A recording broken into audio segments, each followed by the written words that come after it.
Top at 30 in the first half at Iowa State a couple years ago, more than a couple years ago. But, he made big shots in the second half that just changed everything. What got him going, do you think? Well, we wanted to get him going, so we tried to run some stuff for him, but the way they play defense, it has to happen naturally. You got to move it. You got to push it in transition. He got some there. We did run some stuff for him, so we got some stuff there. But for the most part, we just got to move it, and find him and understand like we're trying to get it to him. Fran, you guys are down 15. Where's the resiliency come from for this team? Well, there's plenty of time.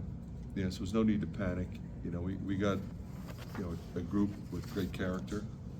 They were locked in during the timeout, and obviously we scored the next 5, and that changes everything.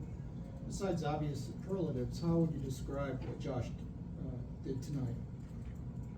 He was exhausted. I mean, he played as hard as he could every possession at both ends of the floor. They made phenomenal decisions, made big shots, made big plays. I mean, he was really, really special. And what did he play? 44 minutes? Yeah, almost 45. So, steals, assists, rebounds. That's who he is. He made the jump from freshman to sophomore, but what allowed him to make the jump again from sophomore to junior? Well, I mean, he's really healthy and he's stronger, he's lifted, he's older, he's seen it. I mean, there's no substitute for that in this league, at this level.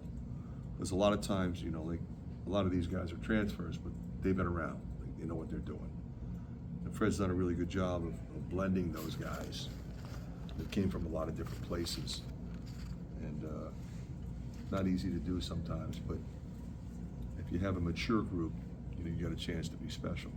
Fran, Josh just never seems to get sped up, never seems to get riled, just kind of plays at his own pace. I mean, how much of an asset is that, and how much can you really teach into that, and how much is just kind of within himself? Yeah, that's just who he is. He's always played that way. He played that way in high school, played that way in AAU. I remember watching him and thinking, this guy is like the real deal. And he was, fairly heavily recruited, but I think he was under-recruited for as good as he is. But again, he didn't care. He was just playing. Whoever recruits me, and I'll just go do what I do. And we're glad he's a Hawk. You went with that same 5 or 6 down the stretch. Yeah, I struggled with that a little bit. I wanted to get Sadhu back in there.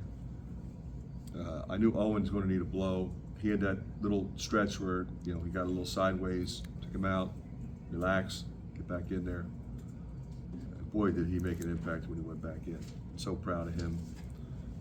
Both ends, because they're pretty good at getting downhill. They got a number of different guys that can get downhill. And they run a lot of really good actions, whether it's handoffs, ball screens, rescreens, Detroit action, and puts a lot of pressure on the 5-man. He did a really good job. So especially in overtime, it seems like he really was a big difference maker on Yeah, the defensive end. and he had 4 fouls, with his 5th, but he was really good before that. What happened to Thelwell? He's, it's a lingering issue that he's had with his lower leg.